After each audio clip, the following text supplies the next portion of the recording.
예, 그 장마가 계속되고 있는데, 여러분 장마 때라도 비 온다고 집에 막 계시지 마시고 아무튼 움직이셔야만 됩니다. 그, 그래서 건강 관리 좀 잘 하실 수 있기를 바라고요. 여름에라도 땀을 잘 이렇게 내주셔야 겨울을 또 건강하게 지내고 그렇게 되죠. 식사는 항상 잘 하시기를 바라고요. 찬 거 너무 많이 드시지 마시고 지식 위주의 식사를 꼭 하시면서 운동을 많이 하시고 많이 다니시길 바랍니다. 오늘 말씀 또 시작을 해볼까요? 최근에 제가 어느 그 단톡에다가 제가 매일 글을 하나 올리고 있는데 거기에 올리는 글 내용을 여러분께는 좀 안 써드린 것 같아가지고 제가 개인적인 내용의 글은 페이스북에다가 좀 올리고 그렇습니다. 그냥 카스에는 잘 안 올리죠. 카스에는 그냥 말씀만 올리는 것으로 제가 그렇게 가닥을 잡고 가고 있습니다. 이거 안 믿는 사람들에게 보내는 것인데 이걸 한번 써드릴게요. 주어진 삶이라면 묵묵히 다 받으라.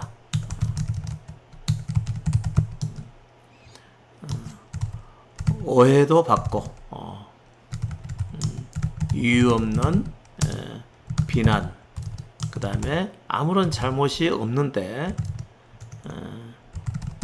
잘못 없는 어려움도, 나는 잘못한 게 없는데 어려움이나 고난이나 궁지에 몰릴 수가 있는 것이죠. 그것도 다 받으라는 거죠. 제가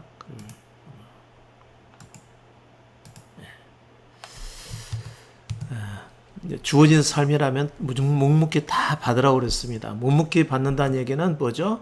아무 소리 없이 받으라는 거죠. 불평하지 말고요. 묵묵히 받으면 지나서 후에 다 알겠지만 뭘 알게 되죠? 하나님의 뜻을 알게 되죠. 그런 일들을 만나게 하신 하나님의 뜻을 알게 되지만 변명하려 하면 내가 이런 일을 당할 일을 하지 않았다.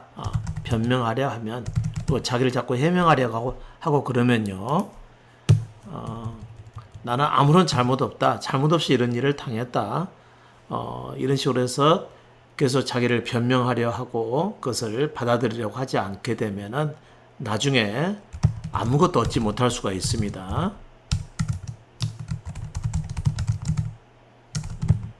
이걸 제가 써 올려놨죠. 혹시라도 여러분께서 십자가의 길을 가시다가 자신이 원했던 것과 상관이 없이 여러 가지 일들을 통해서 오해를 받을 수가 있어요. 오해를요. 오해를 받게 되면 적극 해명하려고 하지 마시라는 거죠. 해명하려고 하는 것은 뭐죠? 자기를 아끼는 거죠. 자기를 아끼고 사랑하기 때문에 나 이런 오해 받을 만한 짓 정말 안 했다 라고 막 해명을 하려고 그러겠죠. 그리고 뭐 나를 오해하는 그 당사자를 찾아가서 나의 결백함을 주장하고 막 풀려고 그러겠죠. 물론 어느 정도까지는 뭐 할 수도 있는 문제지만 그러나 상황에 따라서 오해를 풀려고 할 때 더 매일 수가 있습니다. 더 이렇게 더 꼬일 수가 있어요. 그래서 오해가 더 큰 오해가 되기도 하고 나중에라도 회복될 수 있는 관계가 더 꼬여서 완전히 멀어져 버리는 그런 결과를 가져올 수도 있습니다.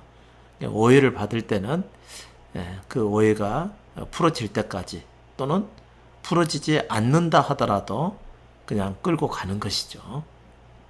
이거 끌고 가면서 어떻게 되죠? 자기의 본성이 죽어가는 거죠. 대접받고자 하는 본성, 높임받고자 하는 본성, 인정받고자 하는 본성, 나는 결백하다고 하는 본성, 나는 어렵다라고 하는 본성, 그렇게 여기고자 하는 그런 본성이 죽어가는 것이죠. 뜻하지 않게 오해도 받을 수가 있는데 받게 될 때 그것을 그대로 받고 그냥 가시라 이런 얘기입니다. 그 다음에 이유 없는 비난을 받았을 때 이것도 억울한 일이죠. 아무런 잘못도 없는데 보는 사람들이 잘못 보아서 비난을 하는 경우가 있습니다. 이런 것도 애매한 고난이죠. 그냥 받는 겁니다. 그 다음에 나는 아무런 잘못이 없는데 어떻게 살다 보니까 그 모든 어려움이나 고난, 그 다음에 모든 물질적 시련을 내가 받아야 될 그런 경우가 생길 수가 있어요. 나는 아무런 잘못이 없는데 그냥 뭐 글로벌 경제 상황에 따라서 내가 어려움에 처할 수가 있는 것이고요. 뭐 우리 그 2, 3년 전에 그 팬데믹이 처음 왔을 때요. 정말 많은 사람들이 장사 잘 하다가 어려움을 당해서 문 닫는 경우가 너무 많고 이직도 하는 경우가 많고 그러지 않았습니까? 이런 어려움을 다 겪을 수가 있는 겁니다. 그럴 때마다 묵묵히 받으라는 거죠. 묵묵히. 이것은 내가 이해할 수는 없지만 왜 이런 일이 내게 닥쳤는지는 나는 알 수 없지만 그러나 그리스도를 나의 주님으로 모시고 살아가는 동안 이런 일을 당했으니 주께서도 허락하신 일이니까 내가 주 안에서 그냥 묵묵히 받는 거죠. 주 안에서 묵묵히 받는 이유가 뭐죠? 우리 주님이 계시기 때문에 그런 거죠. 내가 사는 게 아니고 주님이 살게 하시기 때문에 이렇게 전혀 나와 상관없는 어려움과 시험이나 환난을 당한다 하더라도 그냥 묵묵히 받고 지나게 되면 후에는 반드시 다 알게 됩니다. 그게 다 나를 낮추게 하시려는 그분의 일하심일 수가 많거든요. 그리고 실제로 예수 그리스도를 따르는 모든 사람들은 반드시 징계를 받게 되어 있죠. 이건 지울게요. 반드시 징계를 받게 되어 있습니다. 징계를 받지 않으면 뭐라고 그랬죠? 사생자라고 그랬죠. 예수 그리스도를 참되게, 왜냐하면 거짓되게 믿는 사람들이 많으니까요. 예수 그리스도를 참되게 믿고자 하는 자는 반드시 징계를 받게 되어 있습니다. 그러니까 징계를 받기 전에는 우리는 되게 어떻게 알고 있죠? 자기를 어렵게 여깁니다. 왜 어렵게 여기죠? 하나님 앞에 바르게 살려고 하니까 그렇죠. 하나님과 교회와 예수 앞에서 바르게 살려고 하니까. 근데 우리 안에는 의가 없기 때문에 이와 같은 자세를 바꿔주기 위해서 하나님께서는 징계를 허락을 하시는 것이죠. 자기를 어렵게 여기게 되면은 어떤 결과를 가져오죠? 자기를 높이죠. 그나마 교만한데 믿는 것조차도 내가 잘 믿는다고 높이게끔 돼 있고요. 자기와 같지 않는 자기와 같은 믿음의 수준에 이르지 않는 사람들을 보게 되면 멸시하고 판단하게 되어 있습니다. 그리고 조금 더 부정한 모습을 더 많이 보게 되면 정죄를 하게 되어 있죠. 너는 안 된다. 너는 죄인이다. 네가 그렇게 죄를 짓고서 어떻게 하나님 앞에 살려고 그러느냐. 나는 의로운데 상대를 향해서는 정죄할 수가 있게 되는 거죠. 정죄를 한다는 얘기는 벌써 자기를 어디에다가 높이는 것이죠? 하나님 자리까지 높이는 거죠. 의인으로 스스로 인정하는 거죠. 그렇게 되면 이 사람은 보다 교만하게 되죠. 더욱 교만하게 되죠. 더욱 교만하게 돼서 이거 심판을 받게 되는 거죠. 심판을 자초하게 되는 거죠. 사람은 이렇게 되어 있습니다. 그래서 제가 여러분에게 반드시 해서는 안 될 일을 말씀해 드렸죠. 그게 뭐였냐면 바르게 살려고 하는 자세죠. 우리는 모두 죄인이라서 바르게 살 수가 없는데, 의의가 없는데 자꾸 자신이 바르게 살려고 한다는 거죠. 여기서 여러분께서 한 가지 알아야 될 것은 바르게 사는 것과 바르게 살려고 하는 것은 다릅니다. 바르게 사는 것과 바르게 살려고 하는 것은 달라요. 바르게 사는 것은 이미 자기가 소유하고 있는 거죠. 이럴 때는 이렇게 하고 저럴 때는 저렇게 하고, 그래서 바르게 살 수 있는 힘과 능력이 있을 경우에는 뭐 자기 모습대로 살아가는 것 자체가 이제 어떻게 보면은 어렵게 살아가는 것이긴 하지만, 그러나 자기에게 주어진 범위 안에서 살아가는 것이죠. 그렇다고 해서 우리 존재가 어렵다는 얘기는 결코 아닙니다. 근데 문제는 바르게 살려고 하는 거죠. 왜요? 뭘 보고요? 성경에 나와 있는 율법의 말씀을 보고서 그렇다는 것이죠. 율법의 말씀 보니까 내가 살았던 것보다 훨씬 더 거룩한 삶이 있더라.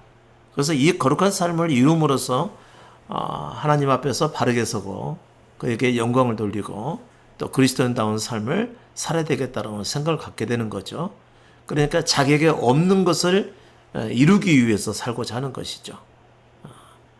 그게 이제 바르게 살려고 하는 의지를 얘기하는 겁니다. 의지.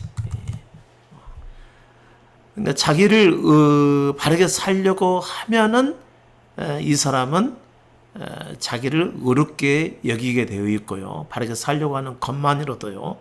실제로 바르게 살진 않았어요. 그런데 바르게 살려고 하는 마음이 있다는 것만으로도 자신을 어렵게 여기는 거죠. 그리고 그 결과는 자기를 높이게 되고 남을 멸시하게 되어 있고 그리고 판단하게 되어 있고 정죄하고 자신을 의인으로 인정하면 하나님을 불의하다라고 여기는 것과 똑같다고 그랬죠.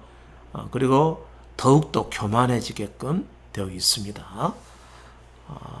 이와 같은 삶은 반드시 심판을 자초하기 때문에 우리 안에 바르게 살고자 하는 이 의지 자체가 꺾여야 되는 것이죠. 그것을 가리켜서 이제 우리를 낮추게 하기 위해서 하나님께서는 반드시 우리에게 징계를 허락하시게 되어 있습니다. 그런데 징계를 피해갈 사람은 한 사람도 없죠. 이 땅에 육신을 가지고 세상에 와서 아담의 생명으로 살아가는데 아담의 부패한 생명으로 살아가면서 그 징계를 피하고 하나님 나라에 임할 수는 없는 거거든요. 그래서 자기 존재를 내려놓게 하기 위해서, 낮추게 하기 위해서 하나님께서는 우리에게 징계를 허락하시는 것이죠. 이것은 미워서가 아니죠. 우리를 유익하게 하려고 하시는 것이죠. 신명기서에 보면 이런 말씀이 나와 있습니다. 신명기서 8장에 보게 되면은 여러 번 제가 여러분에게 말씀해 드리죠. 네 하나님께서 이 40년 동안에 너로 광야의 길을 걷게 하신 것을 기억하라. 광야의 길은 여러분께서 아시다시피 아무것도 없습니다. 아무것도 없어요. 우리 스스로 살아갈 수 있는 힘과 능력이 철저하게 제한된 곳이죠. 그리고 오직 만나와 하나님의 말씀에 의해서만 살아가는 그 길로 인도해 가시는 거죠. 자, 여러분도 아마 광야의 길에 들어서신 분들이 계시죠? 전에는 정말 화려한 삶을 사셨죠. 인기 있는 삶을 사셨고 사람들에게 부름을 사는 그런 삶을 사셨을 때 하나님께서는 우리를 부르시면 그 부르시는 곳이 어디냐면 광야의 길로 인도해 가시는 거죠. 이 광야의 길에서는 아무것도 자기 원하는 대로 될 수가 없어요. 그 전에는 기도하는 삶을 통해서나 그 다음에 교회의 삶을 통해서나 또 이웃과의 친교하는 삶을 통해서 필요함을 공급받기도 하고 또 공급해 주기도 하고 서로 나눔을 통해서 모두 하나님의 믿는 백성들이 이렇게 살아간다라고 하는 그 자부심을 가지고 살아가는데, 그리고 뭐 물질적인 어려움도 그렇게 크게 경험하지 않게 되죠. 그리고 일하면 일하는 대로 그 싹스러 그 살아가게 되어 있고요. 그 일만 할 수 있다면 큰 어려움 없이 살아가게 되죠. 그런데 그와 같은 삶이 다 정리가 돼버리는 것이죠. 내가 사랑했던 사람들, 나를 사랑하는 사람들 다 떠나가게 돼 있고요. 내 주변에 나와 친근하게 지내고 가까이 지냈던 모든 사람들이 다 나와 멀어지게끔 되어 있고요. 마치 혼자서 그냥 덩그러니 광야에 같은 곳에 딱 남겨놔지는 이런 상황들을 만나게 되는 것이죠. 본인의 원했던 것과 상관없이 그렇게 되는 겁니다. 이렇게 해서 광야의 길로 내몰리게 되는 것이죠. 지금도 그냥 인조에서 말씀 듣는 것 외에는 아무것도 할 수 없이 그냥 덩그러니 혼자 내버려져 있는, 내팽개쳐져 있는 사람이 있습니다. 또 어떤 사람에게는 또 이와 같은 상황이 앞으로 올 수도 있는 것이고, 또 이 길을 현재 가고 계시는 분도 있고, 이제 막 들어서신 분도 있고 그러실 것입니다. 그러나 여러분, 이것은 하나님이 징계하시는 것이니까 하나님의 징계를 언제나 잘 받으셔야 되겠죠. 그래야 이후에 우리가 부활의 영광을 바라볼 수가 있습니다.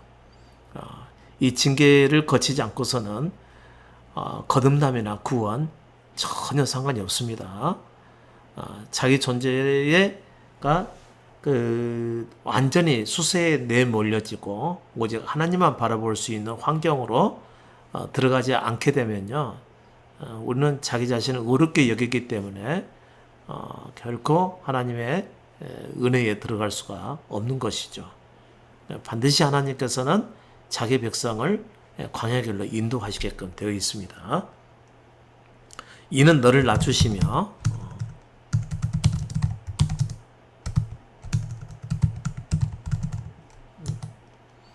너를 시험하사 네 마음이 어떠한지 그 명령을 지키는지 아니 지키는지 알려 하심이라 그랬었죠. 여기 핵심이 뭐죠? 이는 너를 낮추시는 거죠. 우리 자신을 낮춰서 우리의 마음이 어떠한지를 우리로 알게 하시기 위해서라는 것이죠. 우리의 마음이 어떠한지, 하나님의 말씀을 우리가 지킬 수 있는지 없는지 이거 깨닫게 하시려고 그러시는 거죠. 결국은 우리 존재의 본성을 보게 하고 우리의 부패한 본질을 보게 만들어서 그리스도를 의존하게 하시려고 하는 것이죠. 이게 징계입니다. 그 다음에 3절에도 똑같은 말씀이 나와 있어요. 3절에도요. 이걸 지우고 3절을 또 써드릴게요. 너를 낮추시며 너로 줄이게 하시며, 줄이게 하신다는 말씀이 나와 있죠. 잘 안 된다는 얘기죠. 하는 일이. 우리를 낮추시고 너로 줄이게 하시고 우리 하는 일이 잘 안 된다는 거죠. 먹고 사는 것조차도 염려해야 될 상황에 처하게 된다는 걸 의미하는 거죠. 그 다음에 내 열조도 알지 못하던 만나를 네게 먹이신 것은 만나를 먹이신 것은 사람이 떡으로만 사는 것이 아니요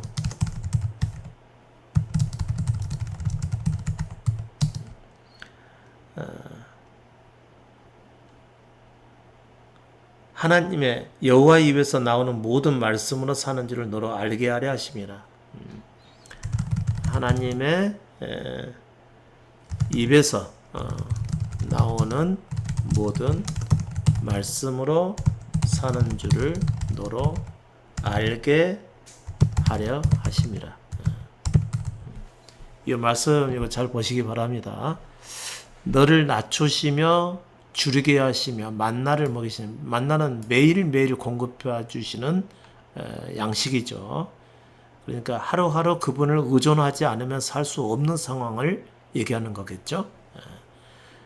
그렇게 하신 것은 상당히 궁지에 몰린 삶이죠. 사람이 떡으로만 사는 것이 아니요. 그렇죠? 하나님의 입에서 나오는 모든 말씀으로 사는지를 너로 알게 하려 하시기 위해서라는 것이죠.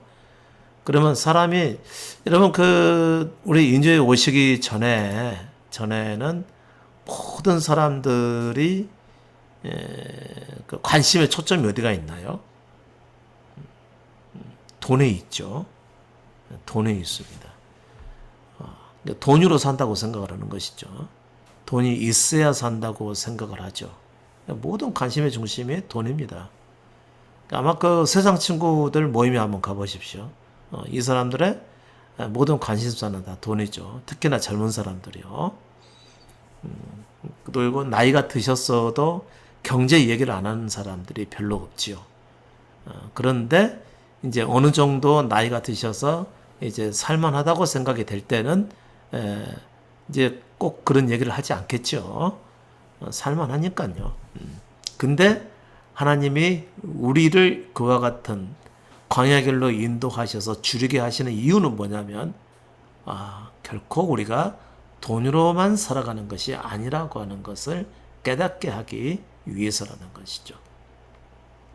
그러니까 일반적인 교회에서 예수를 믿는 사람들은 항상 기도에서 빠지지 않는 것이 뭐죠? 형통이죠.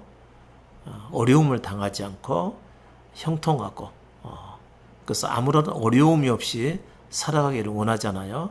봐요. 그 자체가 곧 그 사람들이 떡으로 산다고 생각을 하기 때문에 그런 겁니다. 세상에서 먹고 살 그런 염려 때문에 그렇게 말을 하고 기도하고 그런 거죠.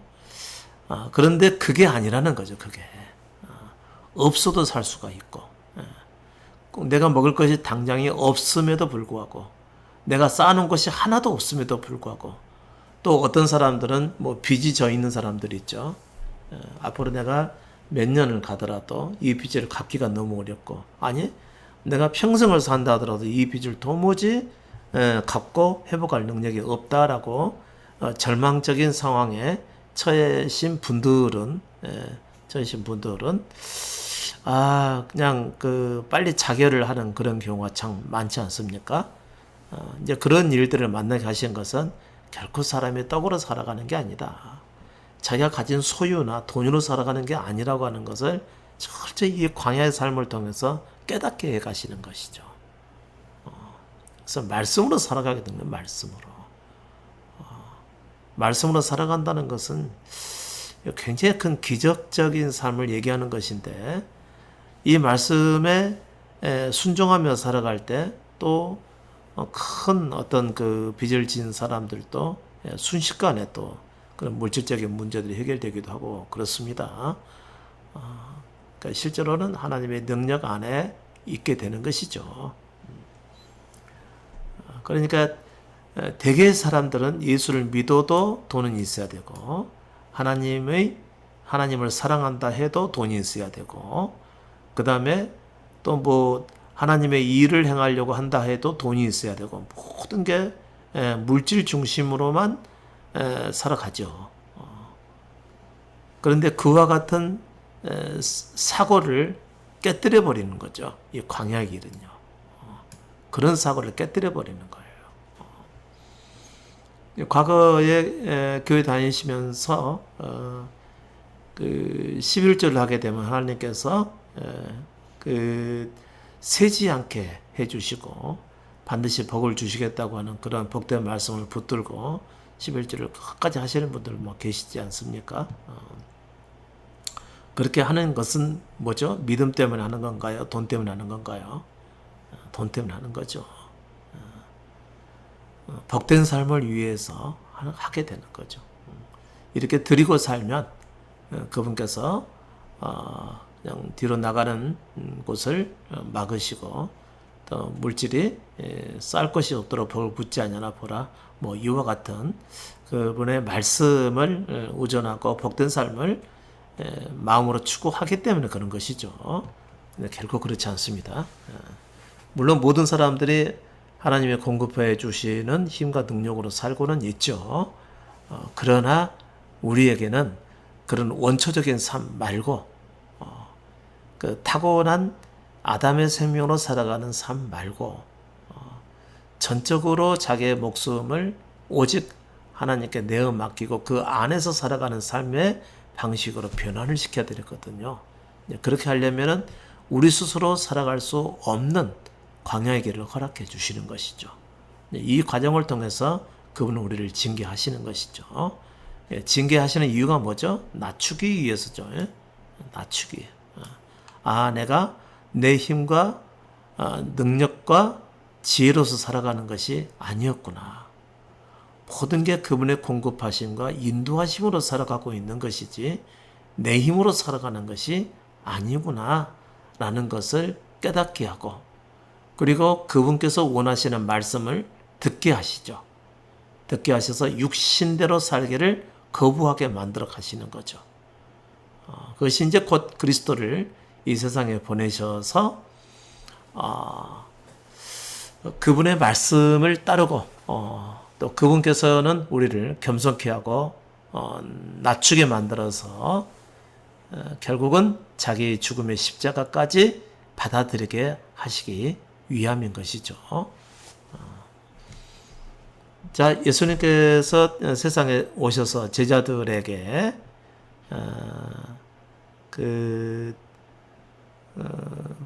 사람들에게 가서 복음을 증거하라고 둘씩 내보내시죠. 둘씩 내보내시는데 그때 이런 말씀을 하시게 됩니다.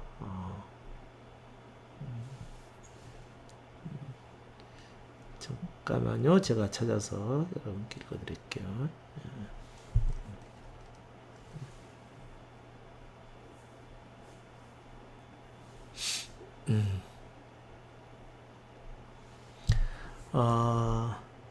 내가 너희에게 이르노니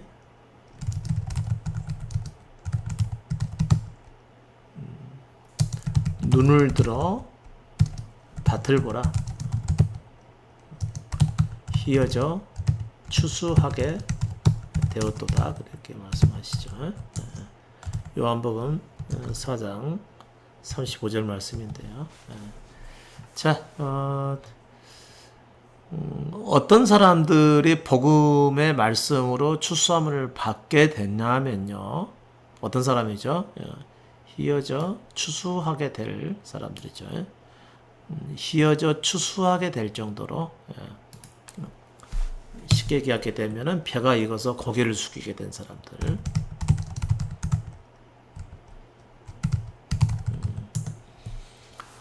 희망이 없는 사람들 얘기하는 겁니다.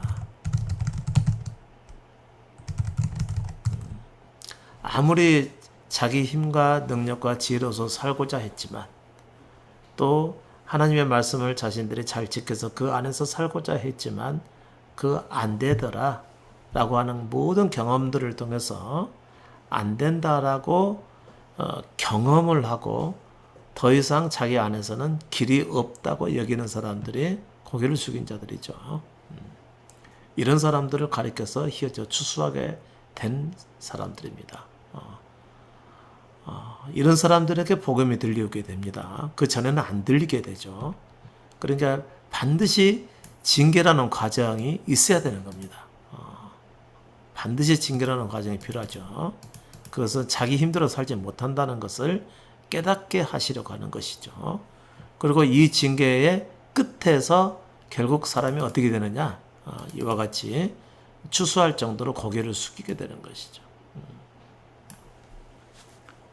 이때 곧 복음이 필요한 겁니다.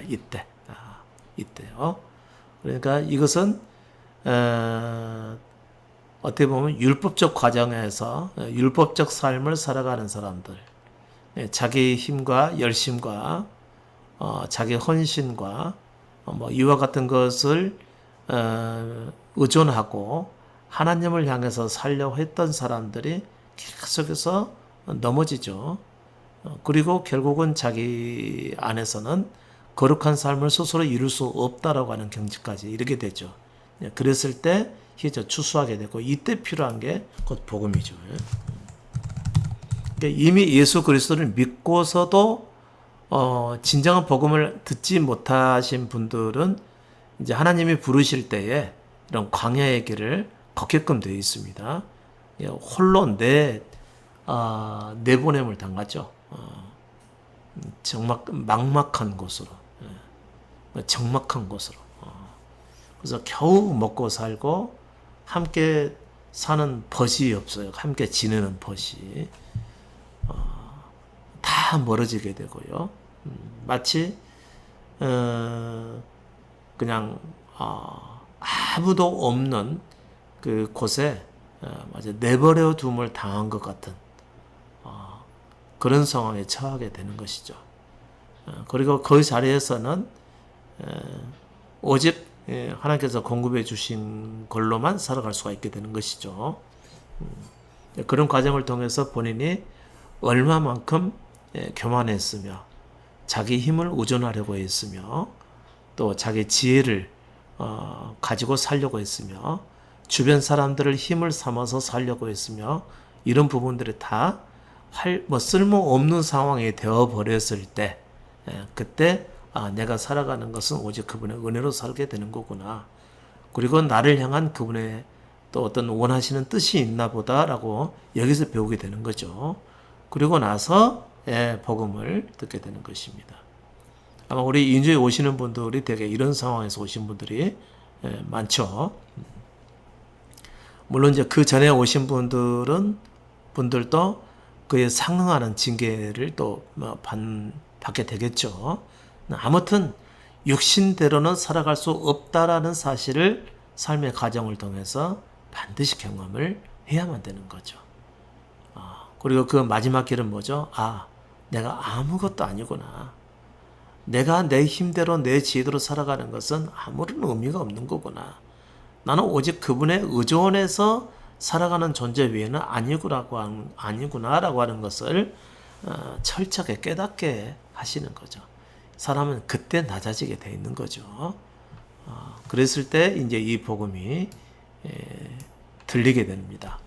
인제에 오셨어도 그런 낮아짐의 자세를 아직 갖추지 못하신 분들은 복음이 잘 안 들립니다. 복음이 안 들려요, 잘. 아니면 복음을 들었다 하더라도 마음에 받기만 했잖아요. 그렇게 되면 실제 삶에서 경험되지 않으면 오직 실제 삶에서 그분만을 바랄 수밖에 없는 상황을 경험을 하지 않으면 절대 낮아지지를 않습니다. 그리고 주님만을 의존하고자 하는 그 믿음이 생겨나지가 않는 것이죠. 그래서 그런 경우에도 징계를 반드시 받게끔 되어 있는 겁니다. 그래서 말씀을 들으면서 징계와 함께 가시는 분들, 아니면 예수 그리스도의 제자들처럼 율법적 삶을 살았을 때 이미 징계를 받는 것과 같은 삶을 살다가 복음을 듣고 예수를 따르는 사람들, 이런 사람들이 있겠고, 또 이제 말씀드렸던 것처럼 복음을 듣다가 삶에서 경험했을 때 어느 순간부터 말씀이 크게 들려오는 때가 있습니다. 말씀이 귀에 들려오는 때가 있어요. 그 전에는 잘 안 들리죠. 안 들린 이유가 뭐죠? 자기 안에 세상을 향한 욕망이 가득 차 있기 때문에 그런 거고, 자기 원대로 이루고자 하는 삶이 자기 마음속에 차지하고 있기 때문에 그런 것입니다. 내려놔지지 않아서 그런 것이죠. 자기가 부인되거나 자기 십자가를 진다 하거나 뭐 이런 상황들이 어렵죠. 그러니까 복음도 들려오지 않는 것이죠. 아직도 자기를 부인하거나 자기 십자가를 지고자 하는 마음이 약하신 분들은요, 제가 여러분께 들려드리는 이 복음도 사실상 잘 안 들릴 겁니다. 그래도 쭉 진행하다 보시면, 살면서 복음을 들어가시다 보면 언젠가는 삶의 상황에서 여러 현상들을 만나게 되고 그분의 은혜를 경험하게 되면 그때는 복음이 들려올 때가 있습니다. 그때는 조금 낮아져 있는 상황이 되겠죠. 자, 그랬을 때 제가 여러분에게 항상 복음의 삶은 그리스도께 다 맡기고 주어진 삶을 사는 것이라고 했죠. 그랬을 때 그 오해를 받거나 이유 없는 비난이나 멸시나 또 딸돌림을 받게 됐을 때, 그 다음에 나는 아무런 잘못이 없음에도 불구하고 어려움에 처하게 된다거나요, 물질적인 심한 궁핍함에 처하게 된다거나 그럴 수가 있습니다. 그랬을 때 그거 다 받으시라는 것이죠. 다 받아야 나중에 복이 됩니다. 이것은 다 경험해 본 사람이 여러분께 들리는 거고요. 말씀에도 다 그 증거가 나와 있습니다. 그래서 묵묵히 받으면, 주께 다 맡기고 그와 같은 삶을 묵묵히 다 받게 되면 나중에 지나서 본인이 낮아져 있었을 때 그때 알게 되죠. 아, 이것은 이 말씀에 나와 있는 것처럼 바로 나를 낮추기 위하여서 그분께서 행하신 일이구나. 그리고 오직 그분만을 바라보게 하기 위해서, 그리고 그분만을 따르게 하기 위해서 나를 낮추시도록 이와 같은 징계를 허락하셨구나. 그 사실을 깨닫게 되는 거죠. 이거 징계죠. 우리 자신이 잘못해서도 받는 징계가 될 수도 있고, 또는 그냥 이유 없이, 나와 상관없이 당하게 되는 그런 고난일 수도 있는 것이죠. 아무튼 이런 과정들을 통해서 우리는 낮아짐을 향해서 가는 것이죠. 아, 내가 사는 게 아니구나. 오직 살게 하시는 분에 의해서 사는 것이지 내 힘과 열심과 지혜를 가지고 살아가는 것이 결코 아니라는 것을 인정을 하게 되는 거죠. 그래야 우리 속에서 경외함이 나오는 겁니다. 아, 나는 아무것도 아니구나. 이걸 봐야 아무것도 아님에도 불구하고 그분께서 내 모든 것을 공급하시고 그 다음에 은혜를 베푸셔서 깨닫게 하시고 참된 길로 가게 하시구나. 이것을 경험했을 때 그분을 경외하게 되는 것이죠.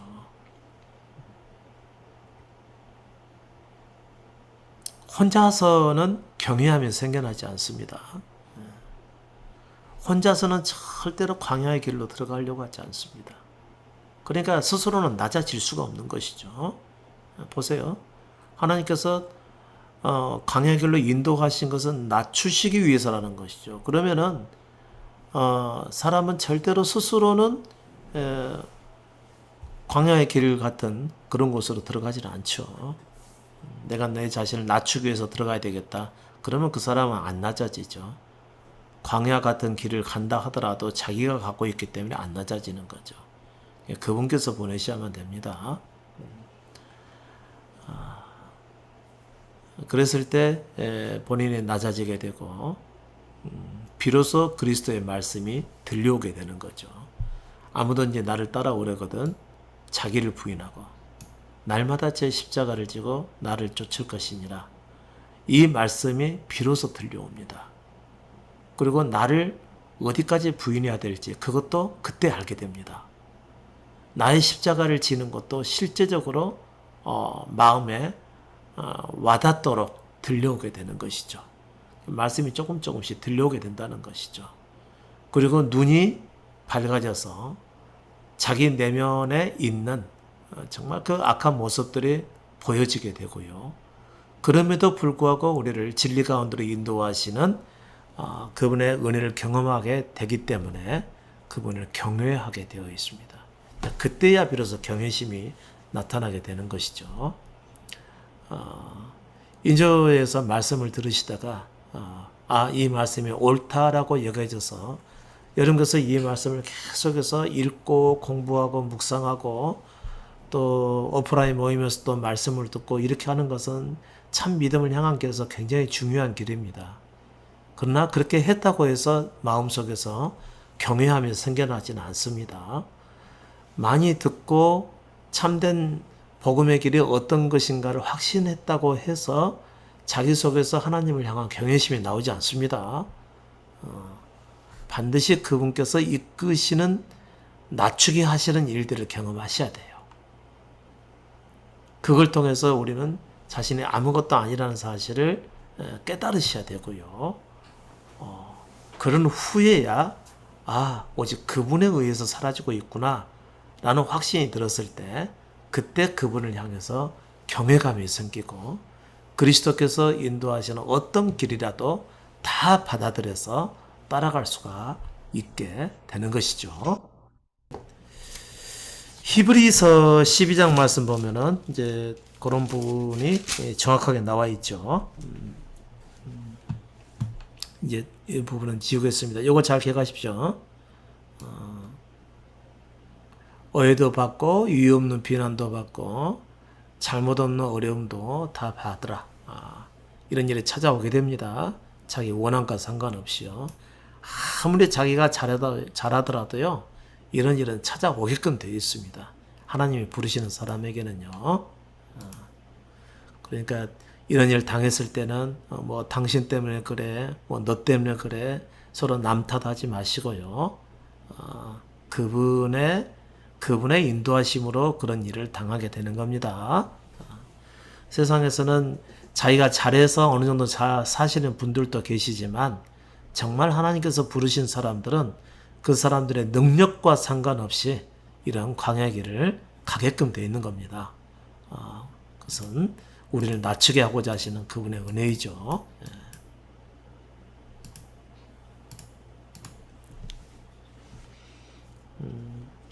내 아들아,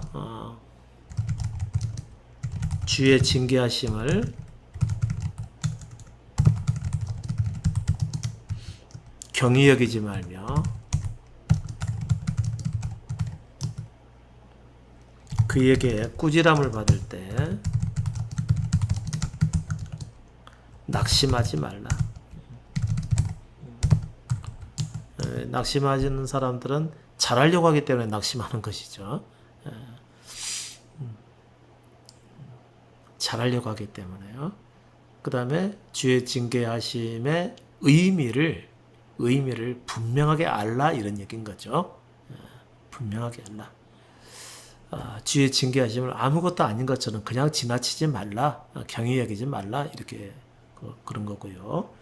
그 다음에 주께서 그 사랑하신 자를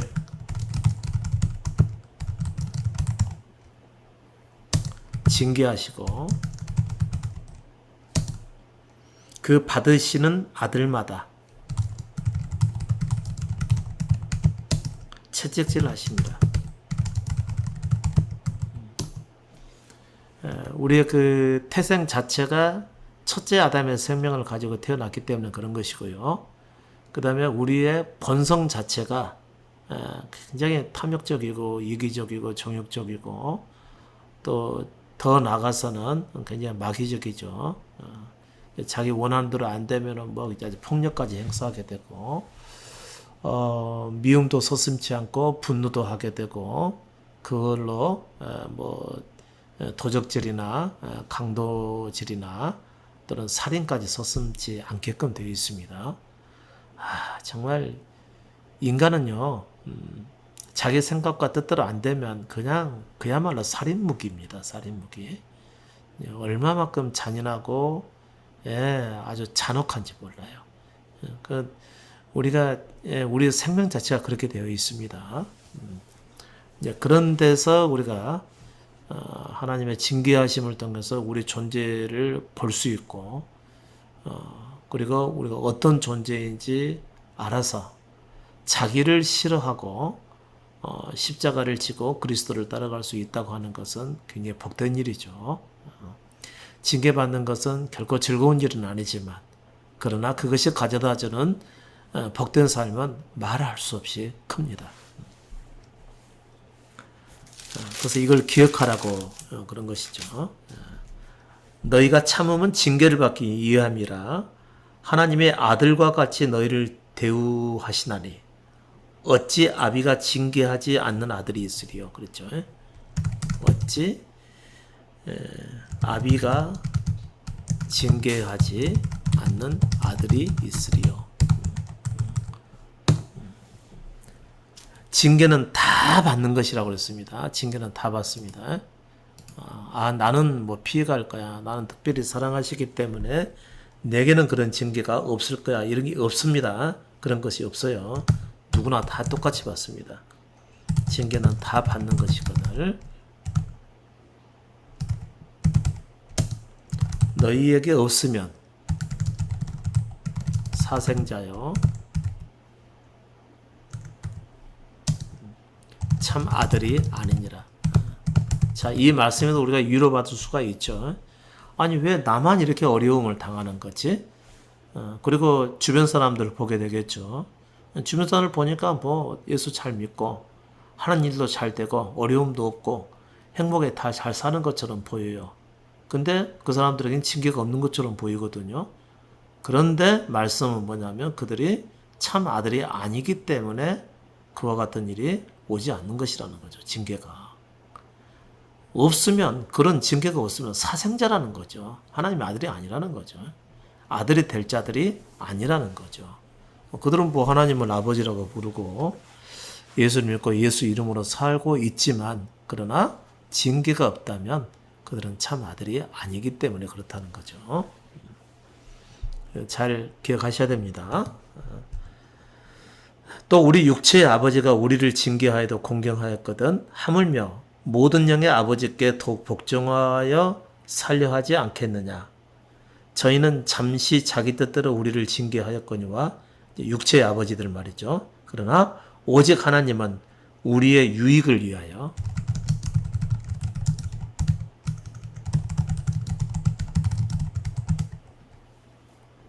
그의 거룩하심에 참여케 하시느니라. 이거 얼마나 위로가 되는 말씀이에요. 그렇죠? 오직 하나님은 우리의 유익을 위해서 그의 거룩하심에 참여케 하시느니라. 우리의 유익을 위해서 징계가 오는 것입니다. 예. 희어져 추수하게 되는 자들. 내 힘으로는 말씀대로 살아갈 수가 없어. 내 힘과 능력과 지혜로는 도무지 거룩한 삶이 불가능해. 그리고 광야 같은 곳으로 내몰려서 거기에 마치 홀로 있는 것 같은 삶을 살게 되는 그와 같은 징계는 우리를 낮추게 하기 위해서이고, 하나님의 아들이 되어가는 과정에서 반드시 있어야 될 일이라는 거죠. 그것은 우리의 유익을 위한 것이라 얘기입니다. 우리의 유익을 위해서 그렇다는 거죠. 그러니까 시험을 당하고 징계를 당하고 어려움을 당하고 겨우겨우 먹고 살고 장래를 어떻게 살아가야 될지 도무지 예측할 수가 없고 아주 캄캄한 터널과 같은 곳에 내몰리게 된 것은 하나님의 징계 때문인데, 그 징계는 우리를 낮추게 하기 위해서라는 거였죠. 그러나 그것이 우리의 유익을 위해서 그렇게 하신다는 얘기입니다. 그를 통해서만이 거룩에 참여할 수가 있기 때문에 그런 것이죠. 무릇 징계가 당시에는 즐거워 보이지 않고 슬퍼 보이나, 절대로 징계는 즐겁지가 않죠.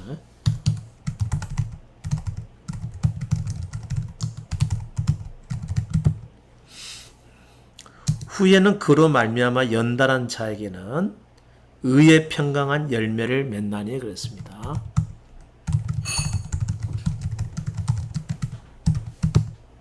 구원이죠. 부활, 생명의 부활, 구원, 이것을 얘기하는 거죠. 여러분께서 그토록 얻고자 하시는 하나님의 은혜를 얘기하는 것이죠. 거듭남이죠. 의의 평강한 열매. 징계가 즐거워 보일 리가 없죠. 슬퍼 보이니까 사람들은 다 피하죠. 이건 원하지 않습니다. 원하지 않아요. 절대로요.